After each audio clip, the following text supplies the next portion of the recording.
Hey brother and sister, if you know a little basic English, you can speak English. To learn to speak English, will you need to have a good knowledge of grammar. Today's class is very important. Today's class point future perfect. I hope if you this brother and sister start go. তো যে জিনিসটা হচ্ছে দেখেন হচ্ছে future perfect. Future perfect আচ্ছা perfect বলতে কী বোঝায় যে হচ্ছে কোনো কিছু আমি কিন্তু চিরুনি ইউজ করি, তো এটার জন্য আবার আমাকে অন্যভাবে নিয়ে না। তো এই যে চিরুনিটা, এই চিরুনিটা হচ্ছে কালারটা মেয়েদের জন্য পারফেক্ট, কিন্তু ছেলেদের জন্য পারফেক্ট না। এই যে পারফেক্ট কথাটা, এটা হচ্ছে মূলত হচ্ছে ফিউচার পারফেক্ট। তো পারফেক্ট আর ফিউচার বলতে ভবিষ্যতে জিনিসটা। ফিউচার কিন্তু আমি অনেক উদাহরণ দিচ্ছি, যারা হচ্ছে ফিউচার সম্পর্কে জানে না যে ফিউচার জিনিসটা কি, ওরা হচ্ছে নেক্সট দুটো ভিডিও দেখলে আশা করি যে I hope if you clear this future, ঠিক আছে। তো ফিউচার আপনাদের ক্লিয়ার হয়ে যাবে। তো ফিউচার পারফেক্ট জিনিসটা কি, আই উইল হ্যাভ ইটিং, ভবিষ্যতে কোনো কাজ সম্পূর্ণ হবে। পারফেক্ট মানে দেখেন আমি যদি পারফেক্ট যে এই বোতলটা আমি হচ্ছে আমার গার্লফ্রেন্ডে দিলাম যে হচ্ছে সামিয়া ওইটা হচ্ছে ভরে নিয়ে আসো, আমি ক্লাস করতেছি, তো আমার পানি পিপাসা আসছে, তুমি এটা ভরে নিয়ে আসো। সে যদি ফুল ভরে নিয়ে আসে সেটা দেখে আমি স্যাটিসফাইড হই যে উফ থ্যাংক ইউ সামিয়া, মানে বোতলটা ভরে নিয়ে আসছো, এই যে থ্যাংক ইউ সামিয়া বলছি, এটা হচ্ছে পারফেক্ট। মানে পারফেক্ট না হলে তারপর তো আমি খুশি হইতাম না, আর খুশি না হলে তাকে আমি থ্যাংক ইউ বলতাম না, ঠিক আছে ব্রাদার অ্যান্ড সিস্টার। এই যে একটা জিনিস, এটা হচ্ছে পারফেক্ট। কোনো কিছু একটা কাজ আপনি সম্পূর্ণ করলে আপনার বাপ মা, আপনার ফ্রেন্ড সার্কেল, আপনার ক্লাস টিচার, আপনার কোম্পানির সিইও, আপনার কোম্পানির টিম লিডার অ্যান্ড আপনার টিম মেম্বার যে খুশিটা হবে, থ্যাংক ইউটা দিবে, তখন বুঝবেন যে এই কাজটা হচ্ছে পারফেক্ট। ব্রাদার অ্যান্ড সিস্টার, আমি আশা করি যে এই এক্সাম্পলগুলো আপনারা খুবই ক্লিয়ারলি বুঝতে পারছেন। অ্যান্ড হচ্ছে আমি জিনিসটা এটাই বুঝাচ্ছিলাম যে আমরা ফিউচার পারফেক্ট নিয়ে কথা বলতেছি, আর ফিউচার পারফেক্ট জিনিসটা কি। তো ফিউচার পারফেক্ট হচ্ছে I will have eating, I will have eating, অর্থাৎ ভবিষ্যতে কোনো কাজ সম্পূর্ণ হবে, এই জিনিসটাকে হচ্ছে ফিউচার পারফেক্ট বলে। তো ব্রাদার অ্যান্ড সিস্টার, আমি হচ্ছে এটা নিয়ে 10টা এক্সাম্পল লিখছি। অ্যান্ড আমি আমার শিটটা হচ্ছে খুবই দিয়ে দিতাম আর্লি, কিন্তু জিনিসটা দিচ্ছি না হচ্ছে যে আমি চাচ্ছি যে এই ভিডিওগুলো শর্টলি হচ্ছে 10 মিনিট 8 মিনিট, কিন্তু আমি একদিন একবারে ফুল ভিডিওটা 2 ঘন্টা বা 3 ঘন্টায় হচ্ছে একবারে টেন্স ক্লিয়ার করব। আর এই অনেকেই হয়তো প্রশ্ন করবেন যে তাহলে ওই জায়গায় ক্লিয়ার করবেন, তো এখন বলার কী দরকার ছিল। এই জিনিসটা এর জন্যই বলতেছি যাতে আপনার ওই ভিডিওগুলো টাইনে টুইনে এভাবে সেভাবে দেখা, বা আপনারা জানতে পারেন যে এগুলো আমাদের শেখার দরকার ফ্লুয়েন্সি বাড়ানোর জন্য। তখন হচ্ছে আমি সবগুলো একসাথে করব, নিত্য নতুনভাবে আমি একবারে সুন্দরভাবে আমার যেদিন জব আমার অফিস অফ থাকে সেদিন হচ্ছে আমি 4 ঘন্টা বা 3 ঘন্টার একটা ভিডিও বানাবো। ওই ভিডিওতে একবারে হচ্ছে টেন্স জিনিসটাই ক্লিয়ার করে ফেলবো, যেগুলো হচ্ছে মানুষের স্পিকিং মানে মুখের ইংলিশে কথা বলার জন্য লাগে, ওইগুলো আমি ক্লিয়ার করে ফেলবো। I hope if you understand my word. তো ব্রাদার অ্যান্ড সিস্টার নিশ্চয়ই ফিউচার পারফেক্ট 10টি উদাহরণ হচ্ছে আমরা এখন দিব। তো এটা টেক্সচার, আমি প্রত্যেকটা জিনিসের টেক্সচার সাজানোর জিনিসটা হচ্ছে নিয়ে কথা বলি, অ্যান্ড হচ্ছে কীভাবে কোনটা টেক্সচার সাজাইছি এই জিনিসটা আপনাদেরকে আমি দেখাইছি। তো হচ্ছে আমি এখন হচ্ছে ফিউচার পারফেক্টের টেক্সচারটা কীরকম হবে অ্যান্ড কী কী যুক্ত হবে দেখেন। Subject plus will have,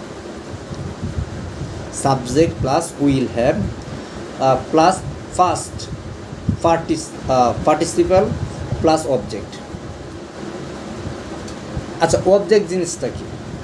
object এরকম একটা জিনিস, আপনি যদি প্রোগ্রামিং ভাষায় অবজেক্ট বা অবজেক্ট জিনিসটা বুঝতে চান, ধরেন হচ্ছে আমার আমার কাছে মানি ব্যাগ আছে, এই যে একটা মানি ব্যাগ আছে, মানি ব্যাগটা হচ্ছে একটা object.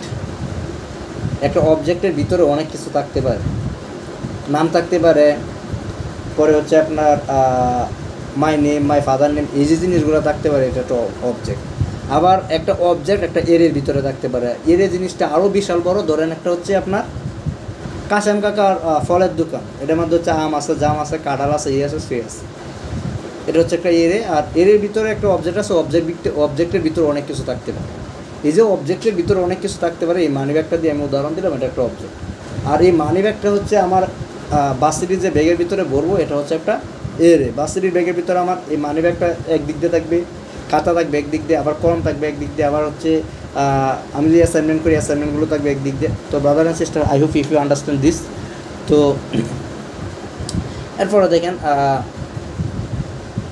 Subject plus will have plus first participle plus object. Bangla অর্থাৎ বাংলা অর্থ ভবিষ্যতে কোনো একটি নির্দিষ্ট সময়ের মধ্যে কাজটি সম্পূর্ণ হবে। মানে আমি বলছি যে গতকালকের ভিতরে আমি তোমার কাজটা সম্পূর্ণ করে দেবো। I will be completed you task next Friday, আমি তোমার নেক্সট ফ্রাইডের ভিতরেই তোমার কাজটা কমপ্লিট করে দিব। তো আচ্ছা 10টা example of future perfect tense.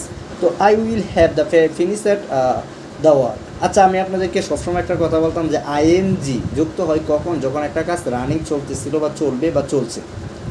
আর একটা কাজ ইডি যুক্ত হয় কখন, যখন হচ্ছে কোনো একটা কাজ কমপ্লিট হয়ে গেছে। I have completed you task, আমি তোমার কাজটা কী করছি, কমপ্লিট করে ফেলছি। আর এইনের সেম জিনিসটাই হ্যাভ ইউজ হয়েছে ঠিকই, কিন্তু কখন ইউজ হয়েছে, যেহেতু আমরা ভবিষ্যতে এটা কমপ্লিট করব, তো এই ক্ষেত্রে হ্যাভ ইউজ হয়েছে কখন, উইল বি পরে করবো, একটু পরে করবো, ব্রাদার প্লিজ আমাকে একটু সময় দাও, please give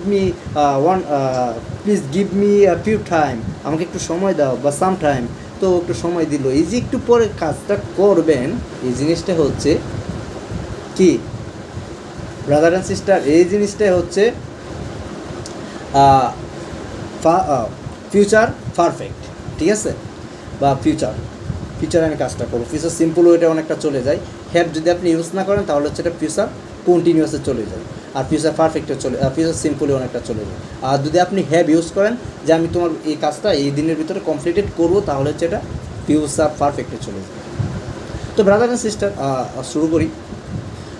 I will have finished the project by tomorrow, অর্থাৎ কি আগামীকাল আপনার প্রকল্প টুমেরো, তো আগামীকাল প্রজেক্ট পর হচ্ছে আপনার এই ফিনিশেড হচ্ছে শেষ করা, কমপ্লিট করা, এরকম একটা জিনিস হ্যাভ অর্থ আছে বা হবে এরকম একটা জিনিস বোঝায়। উইল এরকম ক্ষেত্রে ইউজ হয়, যেটা হচ্ছে আপনার কোনো একটা ডায়লগ সুন্দরভাবে সাজানোর ক্ষেত্রে উইল, টু, ফ্রম এগুলো ইউজ হয়।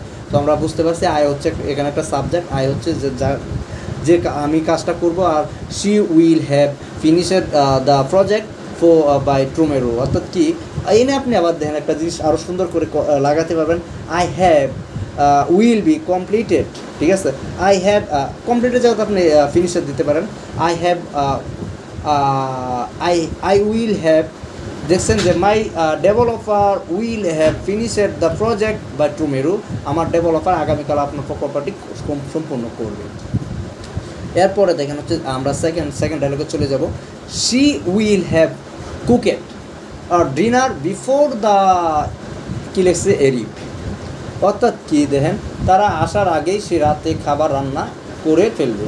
আমার অনেক সময় দেখেন যে ব্রাদার অ্যান্ড সিস্টার হচ্ছে আমার মা বাবা আছে, বা আমার বাবা নাই, তো আমার মা আছে, আমার মা রান্না করেন, আমার ভাবি রান্না করে, আমার ভাইয়ের বউ, তো হচ্ছে আমাকে অনেক আদর করে। জিনিসটা হচ্ছে দেখা গেলো আমি যখন হচ্ছে ঢাকা থেকে বাসায় যাই, বা হচ্ছে বাসায় থাকলে আমি খেলায় গেছি বা কোনো জায়গায় গেছি ঘুরতে, তখন যখন আসি তখন আমি দেখি যে আমার হচ্ছে ভাবি আমার জন্য রান্না করতেছে বা রান্না করে, এরকম একটা জিনিস মানে আলাদা একটা আপ্যায়ন করে, কারণ চাই যে তারা আমাকে অনেক আদর করতে, যাতে আমি বাবা মার যে আদরটা সেটা তাদের কাছ থেকে উপভোগ করতে পারি। তো এই জিনিসটা আসলে আমি আলহামদুলিল্লাহ, কারণ আমি আমার ভাই এবং ভাবিকে আমার বাবা মার মতো আদর করতে দেখেছি আমাকে। তো এই জিনিসটা আসলে সবার হয় না, তো আমার কপালটা অনেক ভালো ছিল, আমি এরকম দুজন মানুষ পাইছি। অ্যান্ড হচ্ছে আমার বাইস্তা যারা ওরাও অনেক আমাকে আদর করে, অ্যান্ড হচ্ছে ওরা আমার এত আপন বলার বাইরে, আমি ওদের অনেক আপন। তো she will have cooked dinner before. আচ্ছা আরেকটা জিনিস এটা হচ্ছে কথা ইংলিশে বা আমাদের ক্লাস বা হচ্ছে কোনো একটা শেখার ভিতরে কথা ঢুকিয়ে দেওয়ার এই একটা কারণ, যাতে আমাদের এই কথাটা যদি একটু কারো ভালো লাগে, এক্ষেত্রে যাতে মনোযোগটা পড়ার দিকে আসে। তো ব্রাদার অ্যান্ড সিস্টার আমাদের জীবন কাহিনীটা পড়ার মাঝখান দিয়ে বলে ফেললে খুব একটা ভালো হয়। She will have the cooked dinner before they arrive, তারা আসার আগে সে রাতের খাবার রান্না করে ফেলবে। আচ্ছা they will have reach home by 9 PM, তো কি রাত 9টার মধ্যে তারা বাড়িতে পৌঁছে যাবে। আচ্ছা we will have completed the exam before নুন, আফটারনুনও বলা যায়। তো বিফোর নুন হচ্ছে কি দুপুরের আগে আমরা পরীক্ষাটি সম্পূর্ণ করে ফেলবো। He will have clean the room by the evening, তারা কী করবে সন্ধ্যার মধ্যে সে রুমটি পরিষ্কার করে ফেলবে। You will have the learned a lot by the end of the course, অর্থাৎ কোর্স শেষ হওয়ার আগেই তুমি অনেক কিছু শিখে ফেলবে। এখন দেন অনেক মানে আমি একটা আসলে বকা দেওয়ার কথা ছিল যারা হচ্ছে তাবিজ বিক্রি করে কোর্স নামে, আর হচ্ছে আমাদের মতো ভালো ভালো স্টুডেন্ট, আমাদের মতো স্বপ্ন দেখা স্টুডেন্টগুলো, স্বপ্ন দেখা মানুষগুলো, স্বপ্ন দেখা যুবকগুলো, স্বপ্ন দেখা ব্রাদার অ্যান্ড সিস্টারগুলো ওদের মন মানসিকতা ধ্বংস করে দেয়। বিভিন্ন একটা কোর্স তারা 5,000 বা 6,000 টাকার মধ্যে বিক্রি করে, তাদেরকে কিচ্ছু শেখায় না, এমন বেসিক শেখায় যেটা তারা কোনো জায়গায় ইন্টারভিউ দিতে গেলেও সেটা লজ্জায় পড়ে যায়। তো ব্রাদার অ্যান্ড সিস্টার, এটা থেকে আমরা একটু বাঁচতে হবে। কোনো কিছু একটা কিনতে বা কোনো একটা জিনিস শিখতে গেলে তাকে অবশ্যই আগে রিসার্চ করতে হবে, এরপরে সেটা কন্টিনিউ করতে যাবে, কারণ আমাদের জীবন থেকে একটা মিনিট চলে যাওয়া অনেক কিছু। তো I will have the written 5 blogs this week. আমি এই সপ্তাহ আরেকটু ভাই দে উইল আরেকটা ওয়ার্ড আছে, আরেকটা সেন্টেন্স আছে, they will have the bed we have by কী আছে ডিসেম্বরের মধ্যে তারা বাড়িটি তৈরি করে ফেলবে। তো ব্রাদার অ্যান্ড সিস্টার ছিল নেক্সট ভিডিও আরেকটা পার্ট আছে, এই পার্টটা পড়লে আমাদের মোটামুটি টেন্স কমপ্লিটেড।